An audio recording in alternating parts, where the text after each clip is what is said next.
रेणुका की शादी कुछ ही दिनों पहले शास्त्री नगर में हुई थी। रेणुका बहुत ही आलसी लड़की थी। वो दिन भर बेड पर सोती रहती या फिर मैगजीन पढ़ती रहती और घर के काम भी धीरे धीरे ही करती। एक दिन उसकी सास उसके पास आती है। बहू, आज बेसन का चिला बना दे, बड़ा मन कर रहा है। हाँ मम्मी जी, बनाती हूँ थोड़ी देर में। थोड़ी देर में? अरे थोड़ी देर में तो रात के खाने का वक्त हो जाएगा बहू। अच्छा मम्मी जी, तो फिर आप रात का खाना ही खा लीजिएगा ना। हे भगवान, कैसी आलसी बहू मिली है मुझे, हर काम को बस टालती ही रहती है। एक बार रात के खाने पर सब बैठे हैं तो रेणुका का पति कहता है, अरे ये क्या, आज फिर से करेला? रेणुका, हफ्ते में तीसरी बार ऐसा हुआ है कि करेला बन रहा है। कुछ भी बना लिया करो। अरे इतनी सारी सब्जी मिलती है मार्केट में। हाँ, पर अब कौन मार्केट जाए और सब्जी लेकर आए, इसीलिए जो था घर पर वही बना दिया। बहू, फ्रिज खोल कर देखती तो पता चलता कि सारी सब्जियां रखी होती है, पर तुम्हारा आलसपन खत्म हो तो तुम्हारी नजर जाए ना। विशाल कमरे में आकर रेणुका से पूछता है, रेणुका, मैंने कहा था तुमसे कि मेरे लिए रुमाल ले आना। मेरे सारे रुमाल खराब हो गए हैं। तुम ले आई क्या? आज नहीं गई, कल ले आऊंगी। ओफो, पिछले 4 दिनों से मैं यही सुन रहा हूँ। बिना रुमाल के ऑफिस जाना पड़ रहा है। तुम तो बहुत ही आलसी होती जा रही हो रेणुका। आपको रुमाल की जरूरत है ना, तो खुद ही खरीद लीजिए ना। हाँ, अब वही करूंगा। तुम्हारे भरोसे बैठा रहा तो कुछ नहीं होगा। एक दिन दरवाजे पर बेल बज रही होती है। अरे बहू, कितनी देर से बेल बज रही है? क्या कानों में रुई डालकर बैठी हो जो सुनाई नहीं दे रही बेल? मम्मी जी, अब आप आ ही गई हैं तो आप ही खोल दीजिए ना दरवाजा।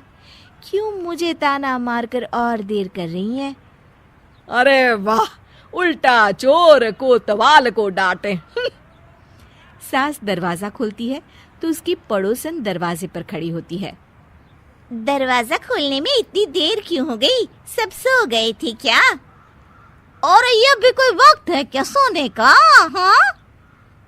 अरे नहीं नहीं, ऐसी कोई बात नहीं है। आइए आइए, आप लोग अंदर आइए। ओफो, इन सबको भी अभी आना था। अब मम्मी जी लगा देंगी मेरी ड्यूटी किचन में। बहू पकोड़े तल दे, बहू चाय बना दे। अरे बहू, सो गई क्या? कब से आवाज दे रही हूँ, जा चाय बना कर लिया। हाँ मम्मी जी, अभी जाती हूँ थोड़ी देर में। सास रेणुका को आंख दिखाती है। मतलब थोड़ी ही देर लगेगी चाय बनाने में, अभी ले आती हूँ, बस झटपट। रेणुका रसोई में जाती है और इसी आलसीपन में वो चीनी की जगह नमक डाल देती है। जैसे ही सब चाय का घूंट भरते हैं, चाय थूक देते हैं। थू थू थू थू, ये कैसी चाय बनाई है तूने रेणुका? इसमें तो सारा नमक भरा है। हाँ, और ये पकोड़े, इसमें इतनी मिर्च है कि मेरी तो हालत ही खराब हो गई खाकर। और रेणु जी, आपकी खातिरदारी में पहले तो कभी कोई कमी नहीं रहती थी, पर जब से आपकी ये बहू आई है ना, मामला कुछ गड़बड़ा सा गया है। हाँ हाँ, जहाँ आप इतनी एक्टिव हैं, वहीं आपकी बहू एकदम आलसी, एकदम राम मिलाई जोड़ी लगती है।